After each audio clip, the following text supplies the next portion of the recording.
My name is Sarah Sizemore. I live in South Carolina. I have idiopathic pulmonary arterial hypertension. I was diagnosed at 4 years old in Denver, and then we had to move to South Carolina for C-level. My dad owned his business in Colorado, and my mom's a ER charge nurse. And then I started having seizures, so Dr. Ivy is the one who diagnosed me. He said at the time, just being diagnosed, I couldn't handle the altitude. So I was diagnosed like in spring, and that next year we moved. So we sold our house, my dad quit his job, and then my mom relocated to a hospital here in South Carolina. And then we moved to South Carolina because my mom loves the beach. So we kind of did an in-between. And like North Carolina, a couple hours, there's mountains. So we decided it was the perfect spot. I have a sister and brother. I'm the baby. My brother's 27 and then sister's 23. I think their thought process was do whatever to keep me healthy or to try to get me stable. I guess they just decided that whatever needs to be done will be done. I mean, we've been here ever since I was 4, so we've set roots. And then my siblings also, same thought process was, whatever we need to do for me, we'll do it.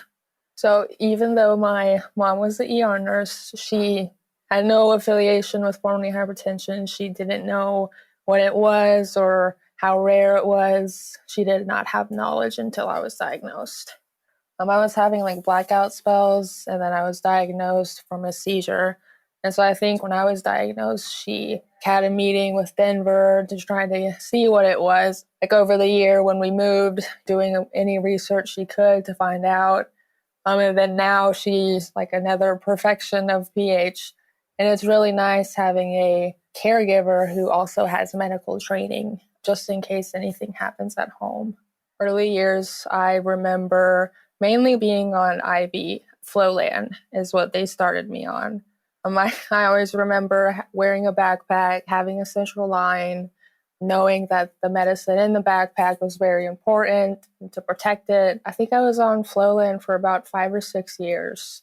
And then I switched to inhaled therapy. And then I went to oral pills. And then after that, I went to sub-Q like in my sophomore year of high school. And then I'm back to IV Remodulin now 2 years ago.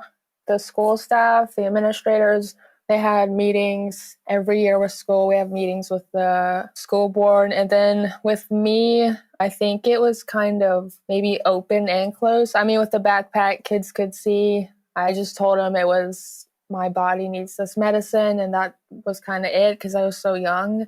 Mainly closed in middle school, and then high school is when I opened up and told my whole class and everyone, all the students, and made it aware about PH. Junior, senior year is when I started, being in and out of the hospital. My senior year is when things have taken a toll and my PH has gotten worse. And so they found out from me being in the hospital and also me telling them. They were at first, shocked because, of course, I've been with them since 7th grade. They didn't even notice that I had a chronic illness at the least, or PH. They were welcoming. They were so loving. I wish I would have told them sooner, but they were awesome. And then they surprised me with the whole school got shirts made with hashtag Sizemore Strong on it and surprised me one day with the whole school wearing them after they found out about my illness. I definitely cried, and it was truly incredible to see that they were trying to be aware of it. And my parents also cried. Pretty much everyone cried.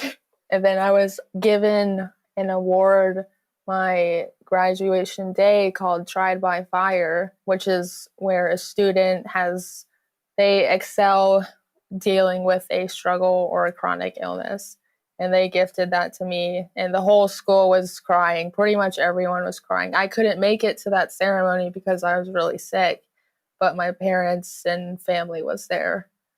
It was truly remarkable to see. I am not in college right now. I'm a little nervous about that due to my health right now. And so I think right now I'm trying to get my health more stable, try to get the pH more stable. Any daily activities right now takes a toll on my body. And so I don't want to overstress it But I would love to go to college and study. But right now, I think my PH is too aggressive right now to do that.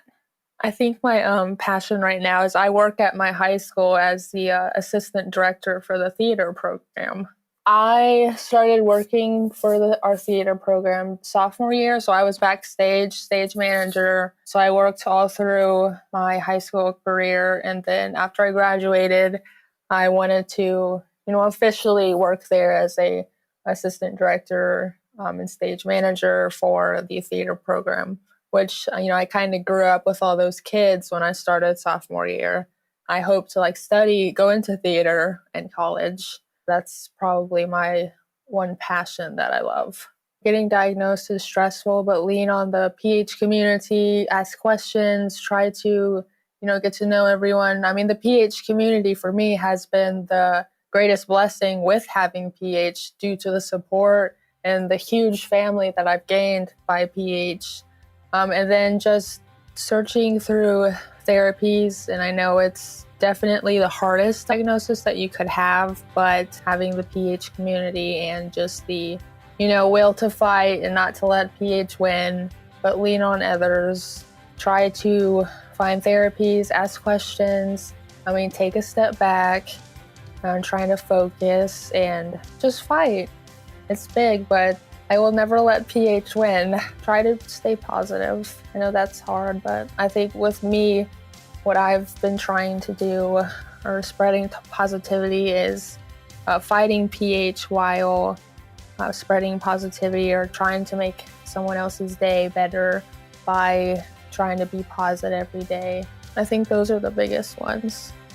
My name is Sarah Sizemore, and I'm aware that I'm rare.